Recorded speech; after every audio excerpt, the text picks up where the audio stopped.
हाय, good morning students.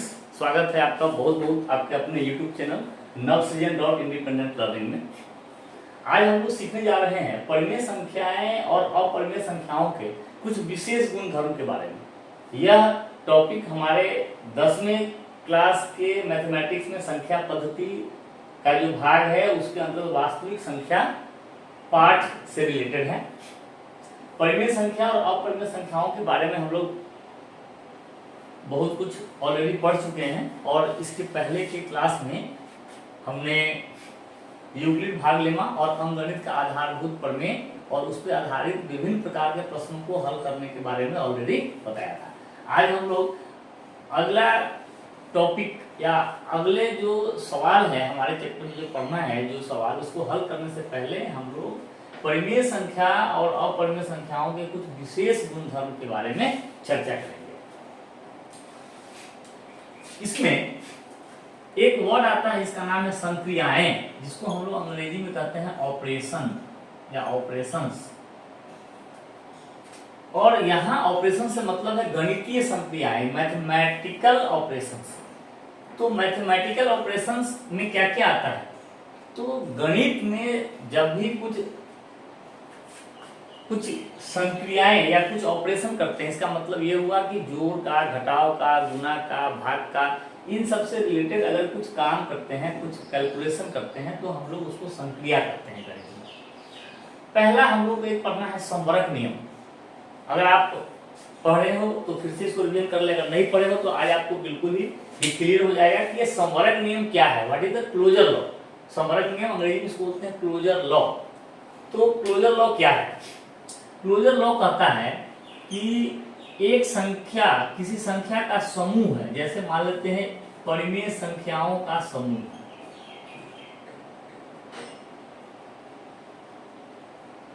उस समूह में से किसी संख्या, दो या दो से अधिक संख्याओं को लेते हैं, उनका जोड़, घटाव, गुना या भाग करते हैं, तो जो रिजल्ट मिलता है वह क्या उस पर्टिकुलर उस विशेष समूह की ही संख्याएं होंगी या नहीं, यही संवरक नियम के द्वारा हम लोग जांचते हैं, या इसी को हम लोग संवरक नियम कहते हैं। किसी एक प्रकार की संख्याओं के समूह से कुछ संख्याओं पर जोड़, घटाव, गुना और भाग की संक्रिया करने के पश्चात जो फल प्राप्त होता है, जो वैल्यू आता है, वह वैल्यू क्या उसी संख्या के परिवार से है? अगर ऐसा होता है तो हम लोग कहते हैं कि वह संख्या संवरक नियम का पालन करती है। हम लोग क्या पढ़ने जा रहे हैं? परिमेय संख्या और अपरिमेय संख्याओं के कुछ विशेष गुणधर्म। उसमें हम लोग आज पढ़ेंगे संवरक नियम। क्या है संवरक नियम? Closure law. तो क्लोजर लॉ ये कहता है कि यदि किसी संख्या, किसी विशेष संख्या के समूह में से कुछ संख्याओं के ऊपर जोड़, घटाव, गुना या भाग की संक्रिया करते हैं, ऑपरेशन करते हैं, जोड़, घटाव, गुना और भाग का कार्य करते हैं, और जो रिजल्ट आता है, जो नया वैल्यू प्राप्त होता है, वह वैल्यू उसी पर्टिकुलर संख्या के समूह से रिलेटेड हो, तो हम कह सकते हैं कि वह संख्या संवरक नियम का पालन करती है। तो अब हम लोग जांचेंगे कि क्या परिमेय संख्या संवरक नियम का पालन करती है, क्या अपरिमेय संख्या संवरक नियम का पालन करती है। तो हम देखते हैं किसी भी दो परिमेय संख्याओं या दो से अधिक संख्याओं, परिमेय संख्याओं को अगर हम जोड़, घटाव, गुना या अगर भाग करते हैं, भाग अगर करेंगे तो हमेशा अशून्य परिमेय संख्या से ही भाग कर सकते हैं। तो किसी भी दो परिमेय या दो से अधिक परिमेय संख्याओं का जोड़, घटाव, गुना या भाग अशून्य परिमेय संख्या से करते हैं, तो जो रिजल्ट प्राप्त होता है, जो नया मान आता है, वह भी एक परिमेय संख्या ही होती है। आप इसको उदाहरण करके देख सकते हैं, जैसे 1/2 और 3/4 दो परिमेय संख्या है, इसको योग करेंगे तो परिमेय संख्या ही आएगी। इसको हम लोग अगर इसका घटाव का वैल्यू प्राप्त करेंगे वो भी परिमेय संख्या प्राप्त होगा, इसका गुणनफल करेंगे, इसका भाग करेंगे तो भी परिमेय संख्या प्राप्त होगा। तो परिमेय संख्या संवरक नियम का पालन करती है। परंतु क्या अपरिमेय संख्या भी समवर्ग नियम का पालन करती है? आइए हम इसको जांचते हैं।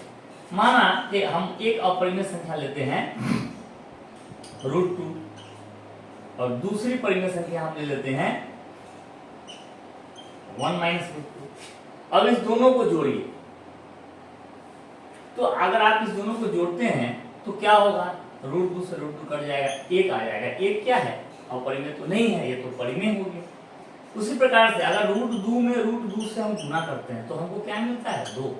√2 एक अपरिमेय संख्या है, परंतु उसका गुणनफल जो हुआ वह परिमेय हो गया। लेकिन अगर हम √2 में √3 से गुना करेंगे तो √6 आएगा, तो यह तो अपरिमेय ही है। सिमिलरली अगर हम √2 में √3 को जोड़ेंगे तो भी यह एक अपरिमेय संख्या है। तो हम क्या देखते हैं, अगर दो अपरिमेय संख्याओं का जोड़, घटाव, गुना या भाग करेंगे तो क्या होता है? कभी कभी अपरिमेय भी हो सकता है और कभी परिमेय भी आ सकता है। आप देखिए यहाँ जब हम √2 और √2 का गुणनफल किया तो हमको एक परिमेय संख्या आ गया, लेकिन √2 और √3 का गुणनफल किया तो हमें √6 एक अपरिमेय संख्या। सिमिलरली √2 में हम लोग 1 - √2 अगर हम जोड़ते हैं तो 1 प्राप्त होता है जो कि परिमेय है, और √2 में √3 जोड़ते हैं तो ये अपरिमेय संख्या ही आता है। तो कहने का मतलब ये है कि दो या उससे अधिक अपरिमेय संख्याओं का जोड़, घटाव, गुना एवं भाग कभी परिमेय तो कभी अपरिमेय होता है, अर्थात अपरिमेय संख्या समवर्ग नियम का पालन नहीं करती। समझ गए? अब हम लोग परिमेय और अपरिमेय के बारे में तो समझ गए। अब हम विचार करेंगे कि अगर एक परिमेय संख्या लेते हैं और एक अपरिमेय संख्या लेते हैं तब क्या होगा? तो एक परिमेय और एक अपरिमेय संख्या कर लेंगे, जैसे मान लिया कि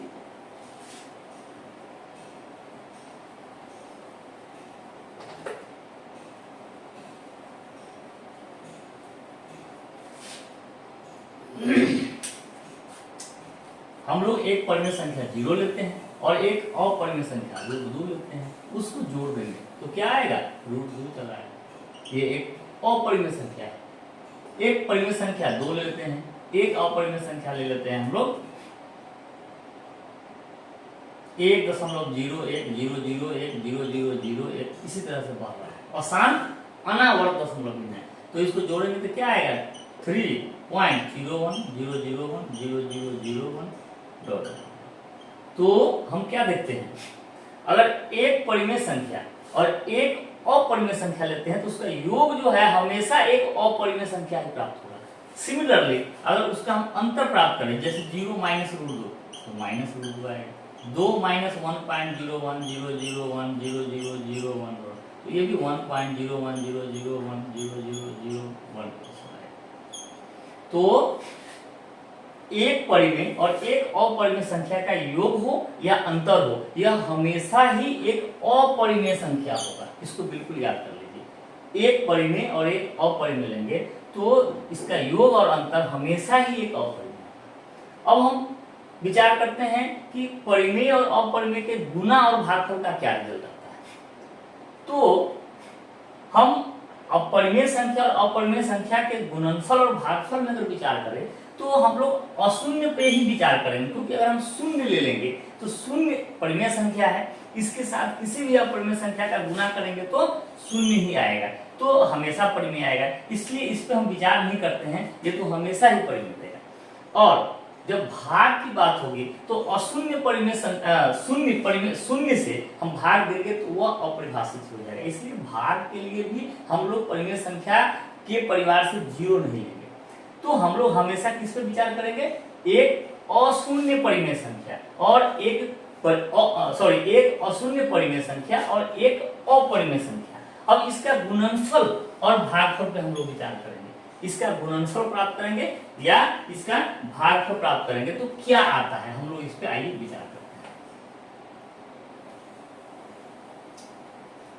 हैं। जैसे हम लोग लिया एक परिमेय संख्या ले लिया 2 और एक अपरिमेय संख्या ले लिया √2, इसका गुणनफल करेंगे तो 2 √2 अपरिमेय आ गया। अगर हम 2 में √2 से भाग लेंगे तो क्या आएगा, √2। ये भी अपरिमेय है। तो एक अशून्य परिमेय संख्या और एक अपरिमेय संख्या का, एक अशून्य परिमेय संख्या और एक अपरिमेय संख्या का गुणनफल और भागफल भी हमेशा एक अपरिमेय। तो अब हम लोग इसको ब्रीफ कर लेते हैं, काफी आसान है। परिमेय संख्या समवर्ग नियम का पालन करती है, एक लाइन याद रखना है, परिमेय संख्या समवर्ग नियम क्लोजर लॉ को पालन करती है। Closure law holds very good in case of rational number. और अपरिमेय संख्या जो है वह क्लोजर लॉ समवर्ग नियम का पालन नहीं करती है, क्योंकि दो अपरिमेय संख्या का जोड़ घटाव गुना एवं भाग अगर हम करेंगे तो कभी परिमेय भी हो सकता है, कभी अपरिमेय भी हो सकता है। और अगर एक परिमेय संख्या और एक अपरिमेय संख्या अगर हम लेते हैं तो उसका योग या अंतर निकालें, अथवा कोई अशून्य परिमेय संख्या के साथ अपरिमेय का गुणनफल और भागफल निकालेंगे तो यह हमेशा ही एक अपरिमेय संख्या होगी। तो आपको ये 4 फैक्ट्स, परिमेय संख्या, अपरिमेय संख्या का जोड़ घटाव गुना भाग आपस में, और एक परिमेय और एक अपरिमेय का योग अंतर, और एक परिमेय एक अपरिमेय का गुणनफल और भागफल का ये प्रॉपर्टी याद रखना है।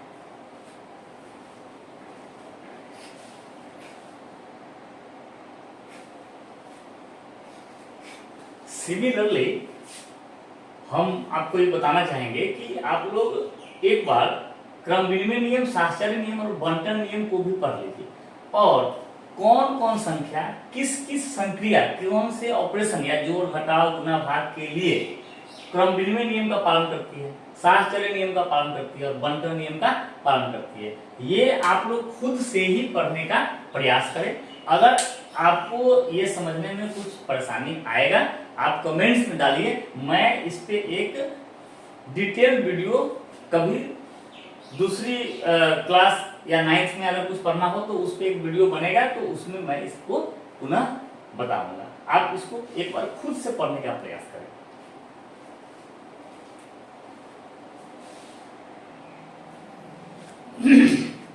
इसके बाद हम लोग पढ़ेंगे एक वर्ड आता है एडिटिव इनवर्स, योज्य प्रतिलोम, और दूसरा होता है मल्टीप्लिकेटिव इनवर्स, जिसको बोलते हैं गुणात्मक प्रतिलोम या व्युत्क्रम। तो योज्य प्रतिलोम क्या है? योज्य प्रतिलोम कहते हैं अगर a कोई संख्या है, और इसके पहले मैं ये चर्चा कर दूं कि योज्य प्रतिलोम जो है और जो गुणात्मक प्रतिलोम है, योज्य का मतलब होता है जोड़ या घटाव से रिलेटेड, नाम ही है एडिटिव इनवर्स। तो अगर a कोई संख्या है और उसमें कोई ऐसा संख्या जोड़े कि उसका वैल्यू 0 आ जाए, तो ये जो वैल्यू का संख्या है उसको a का योज्य प्रतिलोम कहेंगे। तो हम लोग a का योज्य प्रतिलोम क्या देखते हैं? माइनस से होगा, तभी तो 0 होगा। और एक टॉपिक है मल्टीप्लिकेटिव इनवर्स, गुणात्मक प्रतिलोम, या इसको व्युत्क्रम भी बोलते हैं।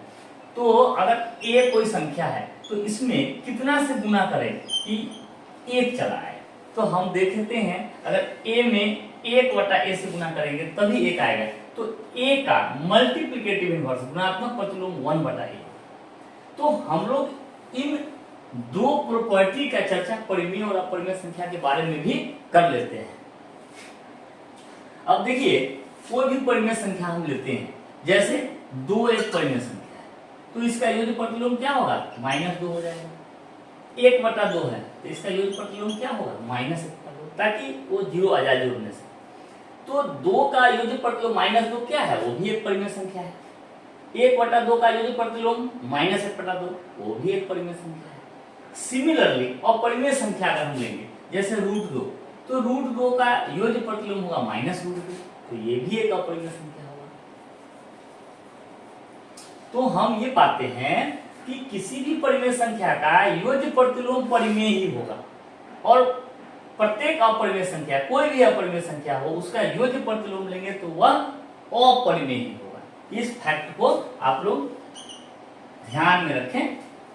परिमेय हो या अपरिमेय संख्या हो, उसका योज्य प्रतिलोम हमेशा परिमेय का परिमेय ही होगा और अपरिमेय का अपरिमेय होगा।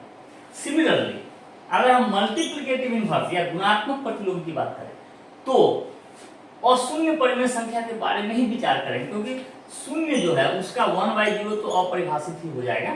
तो हम लोग शून्य का गुणात्मक प्रतिलोम नहीं पता कर सकते हैं। इसलिए हम लोग अशून्य परिमेय संख्या लिखें तो किसी भी अशून्य परिमेय संख्या का व्युत्क्रम क्या होगा, हमेशा परिमेय ही होगा, और अपरिमेय संख्या का व्युत्क्रम तो वो हमेशा अपरिमेय होगा।